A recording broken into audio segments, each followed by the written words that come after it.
সম্মানিত উপস্থিতিগণ, আজকে যে বিষয় নিয়ে কথা বলবো সেটি হচ্ছে রাসূল সাল্লাল্লাহু আলাইহি ওয়াসাল্লামকে ভালোবাসার আলামত লক্ষণ। আমরা যদি কোনো মুসলিমকে জিজ্ঞাসা করি যে আপনি কি রাসূলকে ভালোবাসেন, তো প্রায় সকলের এটাই উত্তর হবে যে হ্যাঁ, রাসূলকে ভালোবাসি। রাসূল আমাদের নিকটে প্রিয়, তিনি আমাদের জন্য উত্তম আদর্শ, এই উত্তর সকলের হবে। কিন্তু আমরা যখন তার কথা, তার দাবি এবং তার আমলের সাথে তার আমল দুটোকে দেখি, তুলনা করা যায়, তো তার দাবি এবং তার আমল দুটোর মধ্যে অনেক পার্থক্য। প্রত্যেকেই বলে যে আমি রাসূল সাল্লাল্লাহু আলাইহি সাল্লামকে ভালোবাসি, কিন্তু তার কথার সাথে তার আমলের সাথে মিল খায় না। অথচ আমরা জানি, যদি আমরা প্রকৃত কাউকে ভালোবেসে থাকি, যাকেই আমরা ভালোবাসি না কেন, তার প্রত্যেকটা জিনিস আমাদের নিকটে প্রিয় হয় এবং তার কথা মতো চলার চেষ্টা করি। এই জন্য সত্য ভালোবাসা, আমরা যে রাসূলকে ভালোবাসি, এই ভালোবাসাটা সত্য না মিথ্যা, এর কিছু দাবি আছে, এর কিছু শর্ত আছে। সেই শর্তগুলো যদি আমরা পূর্ণ করি, পাওয়া যায় আমাদের মধ্যে, তাহলে জানতে হবে যে আমাদের ভালোবাসা নবীর সাথে সত্য না। আমরা যে মুখে দাবি করি, মৌখিক দাবি করি যে রাসূলকে ভালোবাসি, যেটা সকলের কথা, এটা সত্য তখনই হবে যেগুলো শর্ত আছে। এই শর্তগুলো উলামায়ে কেরামগণ বলেছে এবং এর কিছু দাবি আছে। অনেকে আছে যে রাসূলকে ভালোবাসার দাবি করে, কিন্তু তার মধ্যে ওই আলামতগুলো পাওয়া যায় না, তার যে লক্ষণ যেগুলো থাকা উচিত সেগুলো পাওয়া যায় না।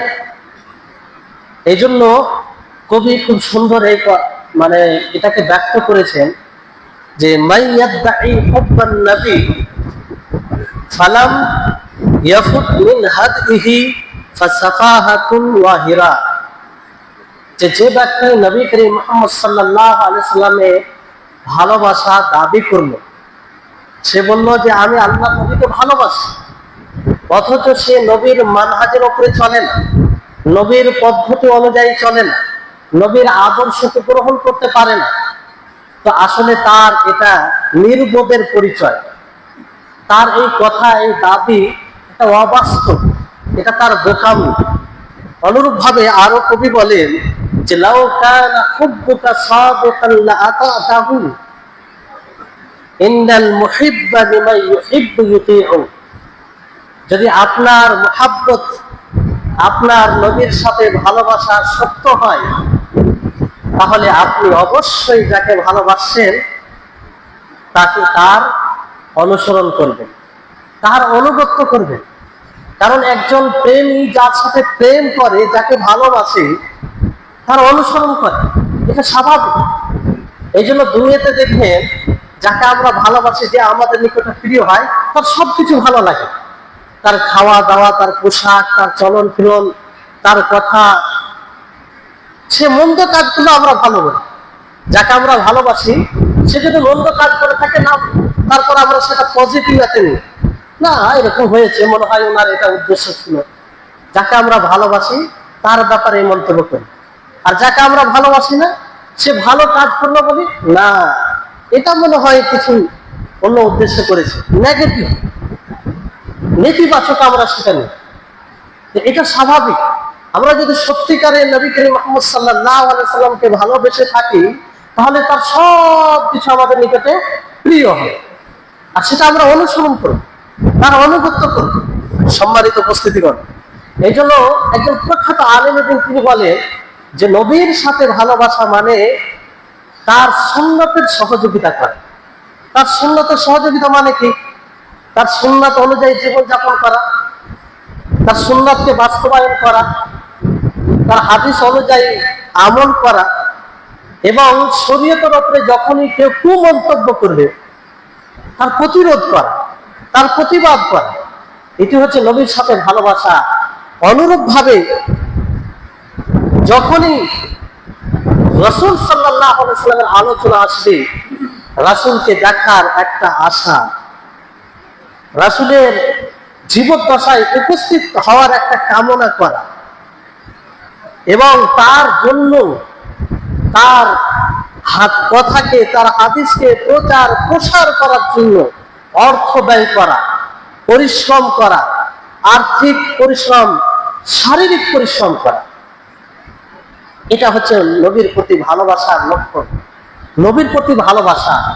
সম্মানিত উপস্থিতি, এই বিষয়টা আমাকে আপনাকে বুঝতে হবে, কারণ নবীকে ভালোবাসতেই হবে। নবীকে যদি ভালো না বাসে আমাদের ঈমান পরিপূর্ণ হবে না। সর্বপ্রথম নবীকে ভালোবাসার যেটা লক্ষণ হচ্ছে, সেটা হচ্ছে নবীর ভালোবাসায় অব্যাহত থাকা, অটল থাকা, অনড় থাকা। তাকে ভালোবাসতে হবে। কিন্তু এই ভালোবাসার ক্ষেত্রে মানুষ দুই ভাগে বিভক্ত হয়েছে।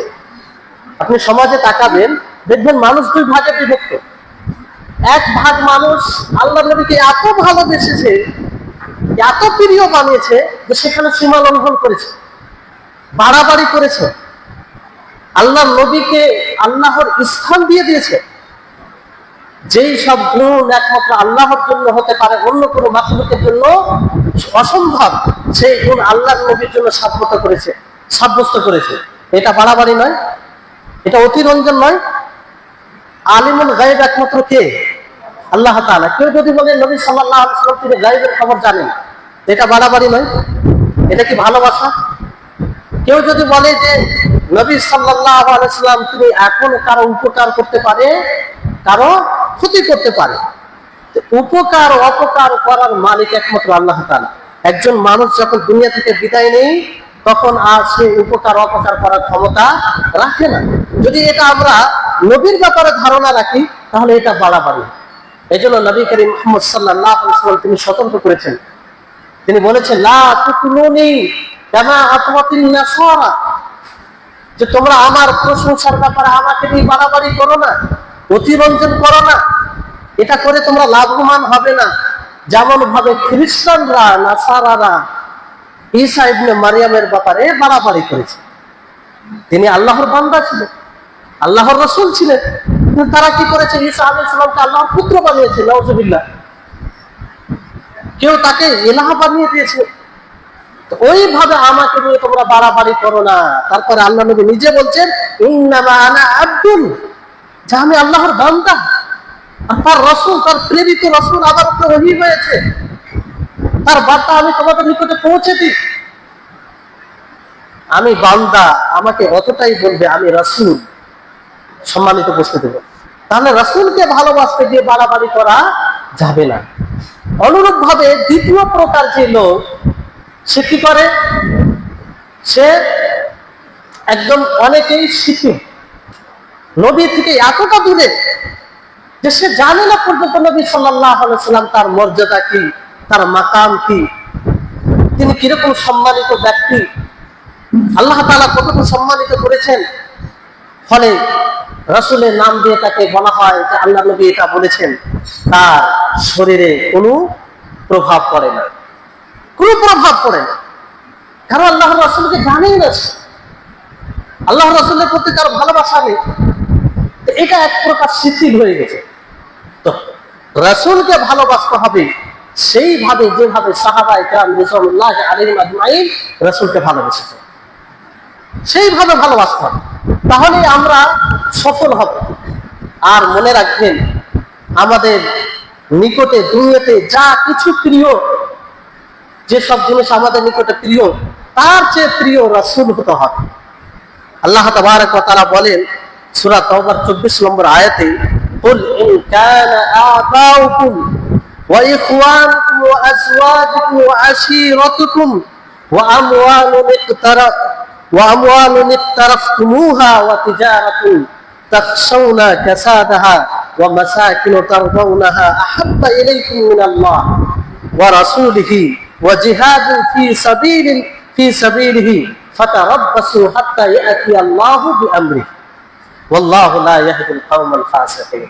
সম্মানিত উপস্থিতিগণ, একটু মনোযোগ দিয়ে শুনবেন। আল্লাহ তাবারক ওয়া তাআলা বলছেন, তিনি বলছেন যে হে নবী, আপনি বলে দিন যে তোমাদের বাপ দাদা, তোমাদের ভাই, তোমাদের স্ত্রীগণ, তোমাদের পরিবার, তোমাদের মাল ধন সম্পত্তি যা তোমরা অর্জন করো, তোমাদের ব্যবসা বাণিজ্য, যে ব্যবসা বাণিজ্য নিয়ে তোমরা আসক্তেই থাকো, যা আমার ব্যবসায় মনে হয় লস হয়ে যাবে, তোমাদের বাড়ি ঘর যেখানে তোমরা অবস্থান করো, যার প্রতি তোমরা সন্তুষ্ট, এই সমস্ত জিনিস যদি তোমাদের নিকটে আল্লাহ এবং তার রাসূলের চেয়ে প্রিয় হয়ে যায় এবং তার পথে জিহাদ করার চেয়ে প্রিয় হয়ে যায়, তাহলে কি হবে? আল্লাহ তাআলা বলেন ফাতারাব্বাসু, অপেক্ষা করো, হাত্তা ইয়াতি আল্লাহু বিআমরি, হাত্তা ইয়াতি আল্লাহু বিআমরি, আল্লাহ তাআলার হুকুমের, আল্লাহ তাআলার আদেশে।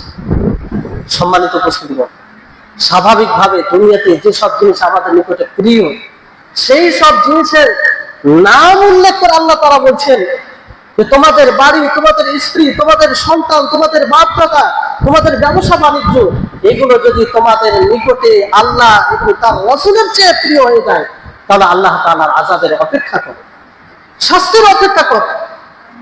সম্মানিত উপস্থিতিগণ, আমরা কথাগুলো শুনে, এই আয়াত শুনে যদি অনুধাবন না করি, তাহলে বিষয়টি বুঝতে পারবো না। আজকে আমরা নিজের বাড়ির চেয়ে রাসূলকে ভালোবাসতে পারিনি, নিজের সন্তানের চেয়ে রাসূলকে ভালোবাসতে পারিনি, নিজের বাপ দাদা চেয়ে রাসূলকে ভালোবাসতে পারিনি। অনেক ভাই আছে যে পরিবারের জন্য সে ইসলামকে পরিপূর্ণ আমল করে না।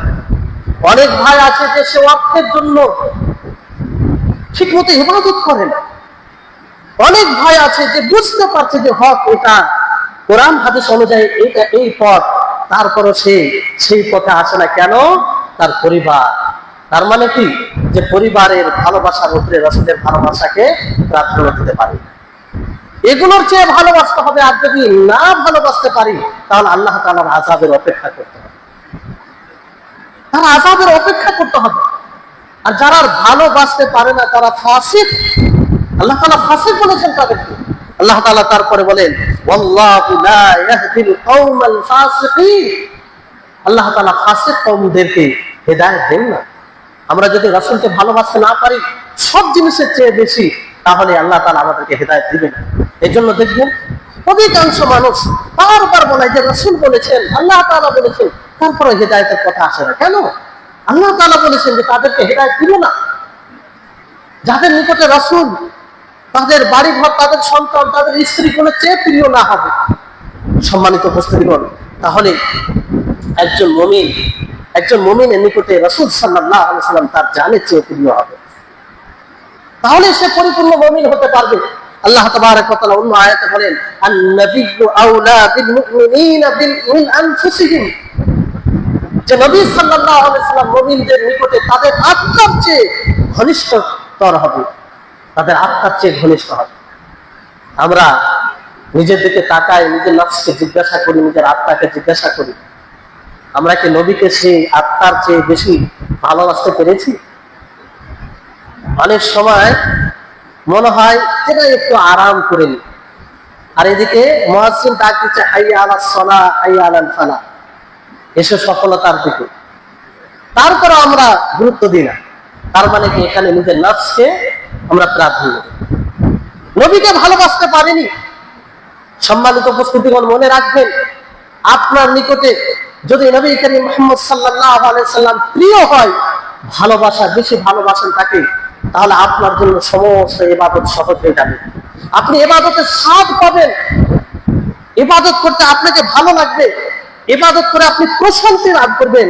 আর যদি আপনি প্রশান্তি না পান, আপনি ইবাদতের স্বাদ না পান, আপনি যাচাই করুন, চিকিৎসা করুন, আপনি নবীকে অতটা ভালোবাসতে পারেননি যতটা ভালোবাসার প্রয়োজন।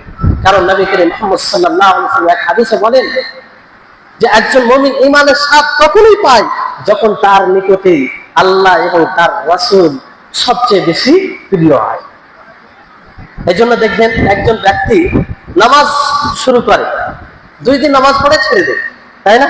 1 সপ্তাহ নামাজ পড়ে ছেড়ে দেয়, তাহলে সে ইবাদতের স্বাদ পায় না। অনেক মুসাল্লি আছে 4 ওয়াক্তের নামাজ পড়ে, ফজরে আসে না, এশার নামাজে গায়েব হয়ে যায়। তার মানে কি? ঈমানের স্বাদ পায়নি, ইবাদতের স্বাদ পাইনি, রাসূলকে সেভাবে ভালোবাসতে পারেনি, কারণ রাসূলের কথা কোনোদিন মিথ্যা হতে পারে না। আপনি যখন ইবাদতের স্বাদ পাবেন, কখনো আপনি ইবাদত থেকে বিচ্ছিন্ন হবেন না, কারণ এটাই প্রশান্তি। আপনি স্মরণ করুন যে নবী করিম মুহাম্মদ সাল্লাল্লাহু আলাইহি ওয়াসাল্লাম তিনি বলেন যে জুইলাত কুররাতু আইনি আস-সালাহ, যে আমার চক্ষু শীতল হচ্ছে সালাত। তিনি বিলাল রাদিয়াল্লাহু তাআলা আনহুকে ডাক দিয়ে বলতেন, ইয়া বিলাল আরিহনা বিস-সালাহ, যে হে বিলাল তুমি আমাকে সালাত দ্বারা আমার চক্ষুকে শীতল করো, তুমি আমাকে প্রশান্তি দাও নামাজ দ্বারা, সালাত দ্বারা। আজকে আমরা নামাজ, আমাদেরকে নামাজ পড়তে ভালো লাগে, 2 দিন পড়ে 3 দিন আমরা অনুপস্থিত, তার মানে রাসূলকে সেইভাবে আমরা ভালোবাসতে পারিনি।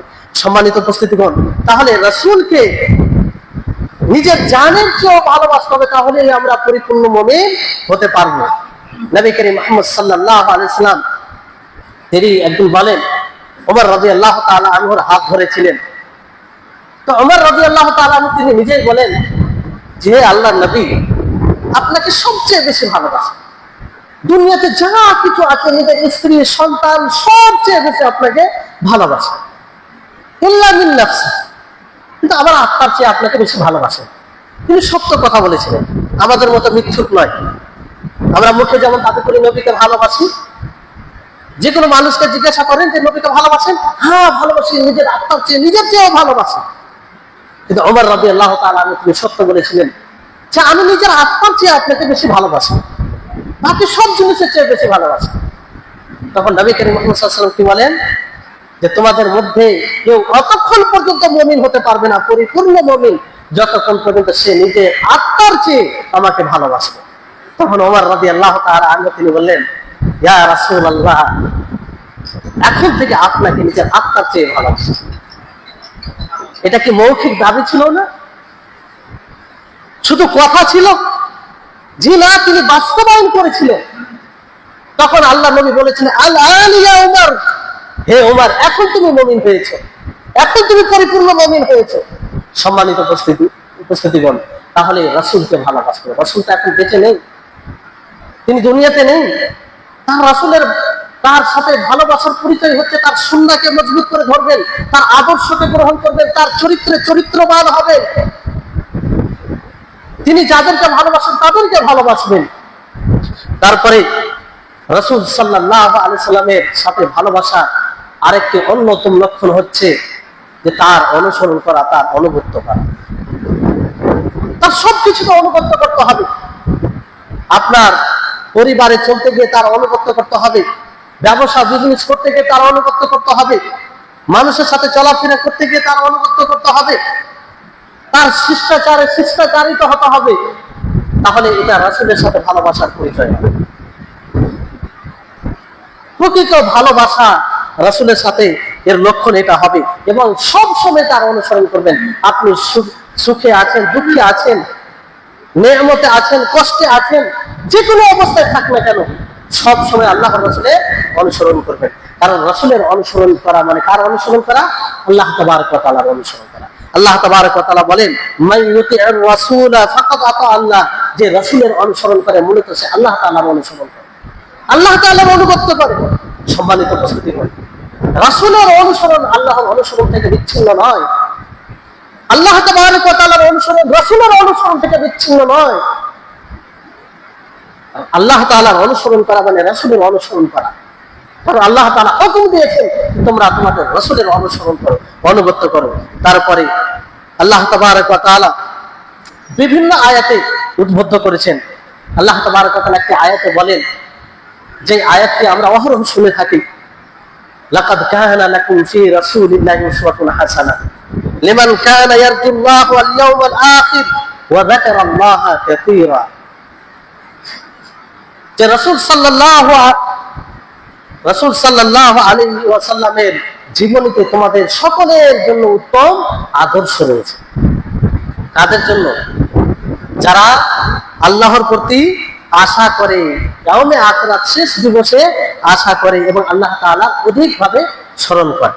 সম্মানিত উপস্থিতি, এই আয়াতের ব্যাখ্যায় উলামা ইকরাম বলেছেন যে একজন বান্দা আল্লাহর নিকটে পৌঁছানোর জন্য তার সমস্ত দ্বার বন্ধ, কোনো রাস্তায় পৌঁছাতে পারে না আল্লাহর নিকট পর্যন্ত, আল্লাহর নৈকট্য লাভ করতে পারে না। শুধুমাত্র একটা রাস্তা, আর সেটা হচ্ছে রাসূলের অনুসরণ করা, রাসূলের অনুগত্য করা, তার সুন্নাহ অনুযায়ী জীবনযাপন করা, তার মানহাজ পদ্ধতি অনুযায়ী জীবনযাপন করা। কারণ এই পথে আপনি আল্লাহর নিকটে পৌঁছাতে পারেন। কিন্তু বড় দুঃখের সাথে বলতে হয়, আল্লাহ তাআলা ঘোষণা করেছেন যে রাসূল সাল্লাল্লাহু আলাইহি সাল্লামের জীবনতে তোমাদের আদর্শ রয়েছে, কিন্তু আমরা কি বাস্তবায়ন করেছি? বাস্তবায়ন করেছি? যদি সত্যি আমরা তাকে আদর্শ হিসেবে গ্রহণ করি, তাহলে তার চলাফেরা আমাদের চলাফেরা হবে, তার কথা বলার আদব আমাদের আদব হবে, তার পরিবারের সাথে ব্যবহার আমাদের পরিবারের সাথে ব্যবহার হবে। কিন্তু তা তো করি না। আমাদের চেহারাতে দেখতে গেলে আমরা অন্য কাউকে ভালোবাসি, আমাদের পোশাকের দিকে লক্ষ্য করা গেলে বোঝা যাবে যে আমরা অন্য কাউকে ফলো করছি। উত্তম আদর্শ মানে আপনার, যাকে আপনি উত্তম আদর্শ মনে করবেন, তার সবকিছু আপনাকে ভালো লাগে, তার সবকিছু আপনার নিকটে প্রিয় হবে। সম্মানিত উপস্থিতিগণ, তারপরে রাসূলকে ভালোবাসার আরেকটি লক্ষণ হচ্ছে যে আপনি সমস্ত বিষয়ে রাসূলকে শেষ বিচারক হিসেবে মেনে নেবেন। রাসূলের কথাই শেষ সিদ্ধান্ত হবে আপনার সমস্ত বিবাদিত বিষয়। যদি তার কথাকে শেষ বিচারক হিসাবে মেনে নিতে না পারেন, তাহলে আপনি রাসূলকে ভালোবাসতে পারেননি, আপনি রাসূলকে ভালোবাসতে পারেননি। আল্লাহ তাবারক ওয়া তাআলা বলেন, ফালা ওয়া রাব্বিকা লা ইউমিনুনা হাত্তা ইউহাক্কিমুকা ফীমা শাজারা বাইনাহুম সুম্মা লা ইয়াজিদু ফী আনফুসিহিম হারাজাম মিম্মা কাযাইতা ওয়া ইউসাল্লিমু তাসলিমা। আল্লাহ তাআলা বলেন, তোমার রবের কসম, আল্লাহ তাআলা নিজের কসম খেয়ে বলছেন যে তোমার রবের কসম, তারা অতক্ষণ পর্যন্ত মুমিন হতে পারবে না যতক্ষণ পর্যন্ত তারা নিজের বিবাদিত বিষয়ে আপনাকে, আল্লাহ তাআলা বলছেন আপনাকে, রাসূলকে হাকিম বলে মেনে নেবে, বিচারক হিসেবে মেনে নেবে। আর বিচারক হিসেবে মানতে গিয়ে অন্তরে হৃদয়ে কোনো প্রকারের দ্বিধা সংকোচ করবে না, সেটাকে পুরোপুরি ভাবে মেনে। কিন্তু আজকে আমাদের সমাজ তার বিপরীত, আমাদের চলাফেরা তার বিপরীত। আমরা ইবাদত করতে গিয়েও যখন আমাদের কর্মে রাসূলের হাদিস আসে, তখন আমরা আগে দেখি যে আমাদের সমাজ কি বলে, আমাদের ইমাম কি বলে, আমাদের মাযহাব কি বলে, আমার প্রিয় মানুষ কি বলে, তার কথার উপরে রাসূলের কথাকে ওজন করি। যেটা এইরকম হওয়া উচিত ছিল, উচিত ছিল এটা যে আমরা সকলের কথাকে, সকলের কর্মকে রাসূলের কথার তারাজুতে, আমরা রাসূলের কথার পাল্লাতে আমরা রাখি। যদি রাসূলের কথা অনুযায়ী হয়, রাসূলের আমল অনুযায়ী হয়, তাহলে আমরা গ্রহণ করব, আর যদি না হয় সেটা প্রত্যাখ্যান করব। এটা আমাদের ব্যবহার রাসূলের সাথে হওয়া উচিত ছিল। কিন্তু তার বিপরীত, বড় দুঃখের সাথে বলতে হয় যে আমরা পক্ষপাতিত্বের অন্ধকারে ডুবে রয়েছি, একটু বোঝার চেষ্টা করি না। অথচ আল্লাহ তাবারক ওয়া তাআলা বিভিন্ন জায়গায় মানুষকে সতর্ক করেছেন বিভিন্ন আয়াতে। আমরা অধিকার অনুসরণ করি যে অধিক কোন পথে চলছে, বেশিরভাগ সংখ্যা কোন দিকে আছে। অথচ আল্লাহ তাআলা বলেন, নবী সাল্লাল্লাহু আলাইহি সাল্লামকে সম্বোধন করেন, ওয়াইন তুতি আকতারা মান ফিল আরদি ইউদিল্লুকা আন সাবিলিল্লাহ। হে নবী, আপনি যদি অধিকার অনুসরণ করেন, অধিককে লক্ষ্য করে আপনি আমল করেন, তাহলে আপনি সঠিক পথ থেকে পথভ্রষ্ট হয়ে যাবেন। এটা কাকে সম্বোধন করা হয়েছে? নবী করিম মুহাম্মদ সাল্লাল্লাহু আলাইহি ওয়াসাল্লাম। তাহলে অধিক বড় সংখ্যা এটা কোনো দলিল নয়। সম্মানিত উপস্থিতিগণ, আপনি কোরআন হাদিস অনুযায়ী সব প্রত্যেক কথা আমলকে দেখবেন। তারপরে রাসূলের সাথে ভালোবাসার আরেকটি লক্ষণ হচ্ছে যে আমরা যখনই রাসূলের বিরুদ্ধে কোনো কথা শুনবো, সেটাকে প্রত্যাখ্যান করব, সেটাকে আমরা বর্জন করব। সেটাকে বর্জন করতে গিয়ে যেন কোনো প্রকারের দ্বিধা সংকোচ না হয়, তা না হলে আমাদেরকে আযাবের সম্মুখীন হতে হবে, দুনিয়াতে আযাবের সম্মুখীন হতে হবে। আল্লাহ তাআলা বলেন, ফালইহযারিল্লাযীনা ইউখালিফুনা আন আমরিহি আন তুসীবাহুম ফিতনা আও ইউসীবাহুম আযাবুন আলীম। আচ্ছা, আল্লাহর কথায় কোনো সন্দেহ আছে? তিনার কথায় কোনো সন্দেহ আছে? নেই। তো রাসূলের বিরুদ্ধাচরণ যদি আমরা করি, তাহলে আযাবের সম্মুখীন হবে কি হবে না? আল্লাহ তাআলা নিজেই বলছেন যে তোমরা সতর্ক হও, ভয় করো। তাদেরকে সতর্ক করতে গিয়ে বলছেন আল্লাহ তাআলা যে তারা যেন সতর্ক করে, ভয় করে যারা রাসূলের বিরুদ্ধাচরণ করে, রাসূলের হুকমের বিরুদ্ধে যায়। তারা দুনিয়াতে আযাবের সম্মুখীন হবে এবং আখিরাতেও আযাবের সম্মুখীন হবে। সম্মানিত উপস্থিতিগণ, তারপর আখিরাতে আযাবের সম্মুখীন হবে। আপনারা প্রসিদ্ধ হাদিস শুনেছেন যে হাউজে কাউসার, হাউজের পানি পান করতে যখন যাবে, একদল লোককে ফারিস্তাগণ বিতাড়িত করবেন, তাদেরকে দূর করবেন। আল্লাহ নবী বলবেন যে এরা তো আমার সাহাবী, আমার উম্মত, তাদেরকে পানি পান করানো হোক। তখন ফারিস্তাগণ বলবে যে আপনি জানেন না এরা আপনার পরে দিনকে পরিবর্তন করেছে, নিজের ইচ্ছাতে ইবাদত করেছে, নব পদ্ধতিতে ইবাদত করেছে। সম্মানিত উপস্থিতিগণ, আজকে যদি আমরা সমাজে দেখি বিভিন্ন প্রকার, আপনারা দেখেন, আপনাদেরকে একটা ব্রেন বুদ্ধি আছে, সেই দিক দিয়ে আপনাদেরকে বলছি। আচ্ছা বলুন তো, আপনারা ইবাদত বিভিন্ন জনকে বিভিন্ন রকম ভাবে করতে দেখছেন, দেখেন কি দেখেন না? সবগুলোই কি সঠিক হবে? তো আপনি কেন ভাববেন না যে কোনটা সঠিক? সবগুলো যখন সঠিক হবে না, আপনি নিজেও জানেন, তো কেন আপনি অন্ধ হয়ে থাকবেন? আপনি যাচাই কেন করেন না? কেন আপনি দেখবেন না যে সঠিক পথ কোনটা? আপনি চেষ্টা কেন করবেন না? আপনি যার কথা শুনেছেন তার কথাকেই হক কেন মনে করবেন না? আপনাকে বলছে না আমি এখান থেকে যে কথা বলছি সে কথাটাই গ্রহণ করে নিন, যে না এই কথা আমি বলছি না। আপনি যাচাই করুন। যাচাই বলতে কি? আপনি তো কোরআন হাদিস পড়তে জানেন না, আপনি তো শিক্ষিত নয়, তাহলে কিভাবে যাচাই করবেন? নিরপেক্ষ ভাবে দেখবেন যে কার কথা কোরআন হাদিস অনুযায়ী, যার কথা কোরআন হাদিস অনুযায়ী হবে সেটা গ্রহণ করবেন বাস। এবং আল্লাহর কাছে দোয়া করবেন আল্লাহ যেন সঠিক পথের হেদায়েত দেন, সঠিক পথের হেদায়েত দেন। তারপরে দ্বিতীয় বিষয় হচ্ছে নবী করিম মুহাম্মদ সাল্লাল্লাহু আলাইহি সাল্লামকে ভালোবাসার আরেকটি লক্ষণ হচ্ছে যখন এই রাসূলের কথা আসবে আমরা আনন্দিত হব, আমরা আনন্দিত হব। স্মরণ করুন, যখন নবী করিম মুহাম্মদ সাল্লাল্লাহু আলাইহি সাল্লাম মক্কা থেকে হিজরত করে মদিনা যান, তো আনসারীরা কি ধরনের খুশি আনন্দিত হয়েছে। যখন থেকে যাওয়ার পরিকল্পনা হয়েছে, প্রতিদিন সকালে তারা বের হয়ে যেত, সূর্যের তাপ প্রখর হওয়া পর্যন্ত তারা অপেক্ষা করত, আবার তারা ঘুরে বাড়ি চলে যেত। এইভাবে প্রতিদিন তারা করত। কোন সাহাবী বলেন তারা রাসূল সাল্লাল্লাহু আলাইহি ওয়াসাল্লামের আগমনে এতটা খুশি হয়েছিল, এতটা খুশি হয়েছিল যে খুশি অন্য কোনো বিষয়ে তারা হয়নি। তাহলে তারা রাসূলের প্রতি কতটা আনন্দিত ছিল। আজকে আমরা কিভাবে আনন্দিত হতে পারি? কিভাবে? যে রাসূলের যখন আলোচনা হবে, রাসূলের কথা যখন আসবে, সেটাকে আমরা গ্রহণ করব, সেটাকে আমরা গ্রহণ করব। একজন সাহাবীর কথা বলি আপনাদেরকে, চমৎকার হাদিস, আর সেই হাদিস থেকে আমাদের শিক্ষা নিতে হবে। একজন সাহাবী নবী সাল্লাল্লাহু আলাইহি সাল্লামের নিকটে এসে বলে যে আল্লাহর নবী, আমি আপনাকে নিজের নফসের চেয়ে ভালোবাসি। আবার বলছেন আল্লাহর নবী, আমি আপনাকে নিজের সন্তানের চেয়ে ভালোবাসি। আবার বলছেন যে আল্লাহ নবী, আমি আপনাকে পৃথিবীর সমস্ত জিনিস থেকে আপনাকে ভালোবাসি। আমি যখন বাড়িতে থাকি আপনাকে স্মরণ করি, ধৈর্য ধরতে পারি না, ছুটে আসে আপনার কাছে। আপনাকে যখন দেখি তখন প্রশান্তি পায়, তখন ভালো লাগে। কিন্তু আমি যখন নিজের মৃত্যুকে, আপনার মৃত্যুকে স্মরণ করি, তখন আমি চিন্তায় পড়ে যাই যে আপনি নবীদের সাথে থাকবেন, আমি একাই হয়ে যাব। জান্নাতে গেলেও আমি জান্নাতে যাব, কিন্তু আমি আলাদা জায়গায় থাকবো। সেখানে কি হবে আমার? কি ভালোবাসা নবীর প্রতি, কি ভালোবাসা নবীর প্রতি, যে জান্নাতে নবী সাল্লাল্লাহু আলাইহি সাল্লামের সঙ্গ পাবো কিনা তার চিন্তা।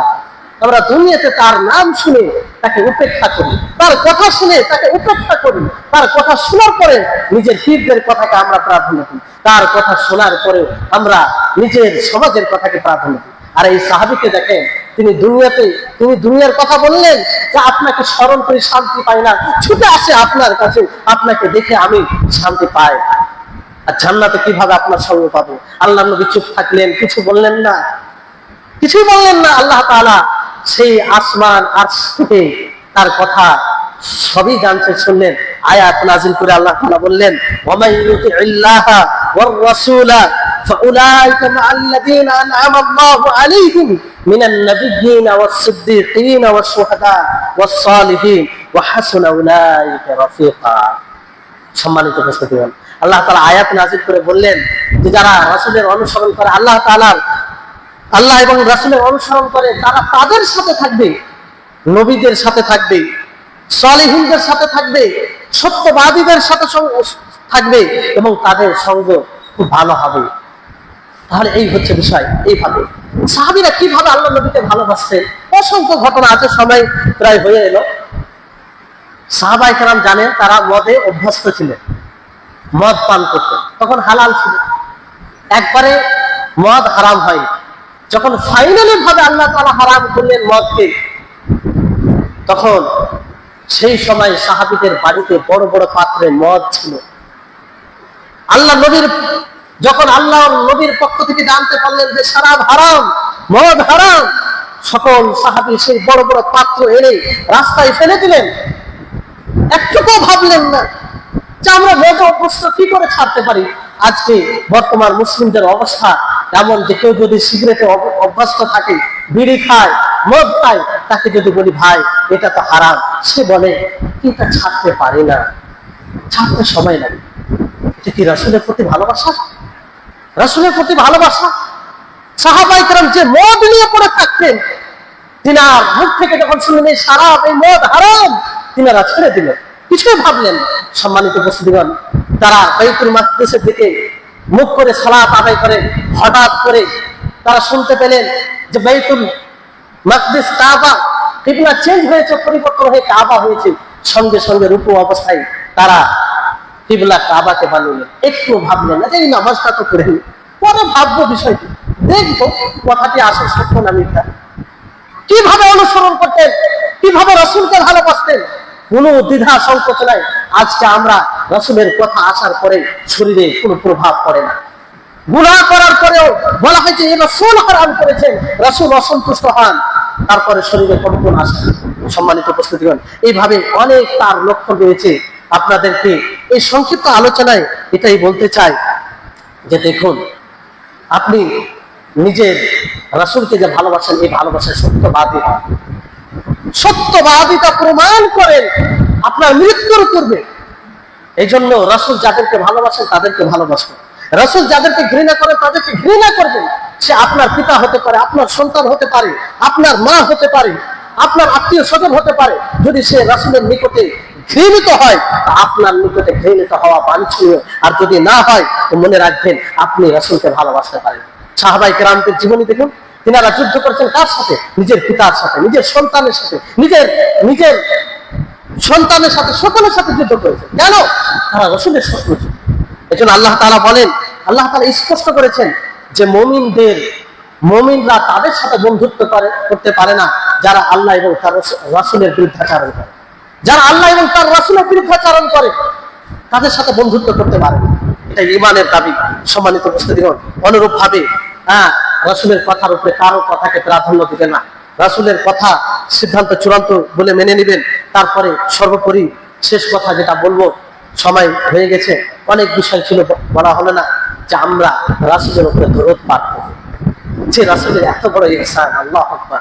যে রাসূল সারা জীবন বিসর্জন করেছেন, যে রাসূল নিজের পরিবার ত্যাগ করেছেন, যে রাসূল নিজের জন্মভূমি ত্যাগ করেছেন, যে রাসূল আত্মীয় স্বজন সকল কিছু ত্যাগ করেছেন, যে রাসূলকে নিজের বাড়ি ত্যাগ করতে হয়েছে, কিসের জন্য? আমাদের জন্য। ইসলামকে প্রচার করেছেন যাতে আমরা এই ইসলামটা পেয়ে যাই, যাতে আল্লাহর সমস্ত বান্দা নাজাত পেয়ে যায়। সম্মানিত উপস্থিতি, সেই রাসূলের উপরে আমরা দরুদ পাঠ করব, সেই রাসূলের উপরে দরুদ পাঠ করব না, তা আমরা বেশি বেশি করে তার উপরে দরুদ পাঠ করবো। এটা হচ্ছে তার প্রতি ভালোবাসার পরিচয়। কিন্তু দরুদ কিভাবে পাঠ করবে, এটা হচ্ছে প্রশ্ন। এখানে ভালোবাসার পরিচয় হচ্ছে আল্লাহর নবী যেভাবে তার উপরে দরুদ পাঠ করতে শিখিয়েছেন, সেভাবে দরুদ পাঠ করবেন। নবী করিম মুহাম্মদ সাল্লাল্লাহু আলাইহি ওয়াসাল্লাম তার উত্তম বাক্য হচ্ছে আল্লাহুম্মা সাল্লি আলা মুহাম্মদ ওয়া আলা আলি মুহাম্মদ কামা সাল্লাইতা। এটা আপনারা জানেন, সাল্লাল্লাহু আলাইহি ওয়াসাল্লাম যেগুলো বাক্য শব্দ দ্বারা, যেগুলো শব্দ প্রমাণিত, সেই শব্দ দ্বারা তার উপরে দরুদ পাঠ করবে। তার পদ্ধতিও এটা প্রমাণিত। সাহাবায়ে কেরাম মৌখিক ভাবে বলতেন, এইভাবে না যে বিশেষ ভাবে দাবি করলেন ইয়া নবী সালামু আলাইকা। এটা আপনি শত্রুতা করছেন, নবীর সাথে দুশমনি করছেন আপনি। নবী সাল্লাল্লাহু আলাইহি ওয়াসাল্লাম এই পদ্ধতি শিখাননি। আমাদের যে সাহাবায়ে কেরাম বেশি আল্লাহর নবীকে ভালোবাসতেন, তিনারা কখনো এইভাবে আল্লাহ নবীর উপরে দরুদ পাঠ করেন। সম্মানিত উপস্থিতিগণ, এই জন্য আপনি নবীকে ভালোবাসবেন সেই পদ্ধতিতে, যে পদ্ধতিতে তিনি আমাদেরকে ভালোবাসা শিখিয়েছেন। এটাই হবে প্রকৃত ভালোবাসা। সর্বোপরি আপনাদেরকে বলবো যে ভালোবাসা যতটা আপনি নবীর প্রতি ভালোবাসায় পরিপক্ক হবেন, সৎ হবেন, খালিস হবেন, ততটাই আপনি ইবাদতে অগ্রগামী হবেন। এটা মনে রাখবেন, এটা নিশ্চিত। আপনি ইবাদতে দুর্বল, ইবাদতে পিছুপা, শিথিল, তার মানে আপনি নবীর প্রতি ভালোবাসায় দুর্বল, এতে কোনো সন্দেহ নেই। আল্লাহ তাবারক ওয়া তাআলার নিকট দোয়া করি যে হে আল্লাহ, তুমি আমাদেরকে নবীর ভালোবাসায় সত্যবাদী হওয়ার তৌফিক দান করো। হে আল্লাহ, আমরা যেন নবীকে নিজের জানের চেয়ে ভালোবাসতে পারি। হে আল্লাহ, তোমার নবীর শানে যদি কেউ গুস্তাখি করে, তার যেভাবে প্রতিবাদ করা দরকার, তার যেভাবে প্রতিবাদ করে নবীর সম্মান, নবীর মর্যাদা বজায় রাখা হবে, সেটা যেন আমরা করতে পারি। হে আল্লাহ, আমরা নবীকে এতটা ভালোবাসতে পারি যে ভালোবাসায় আমরা ইবাদতের স্বাদ পাই, সেই ভালোবাসা যেন আমরা ভালোবাসতে পারি। ওয়া আখিরু দাওয়ানা আলহামদুলিল্লাহি রাব্বিল আলামিন। আসসালামু আলাইকুম ওয়া রাহমাতুল্লাহি ওয়া বারাকাতুহু।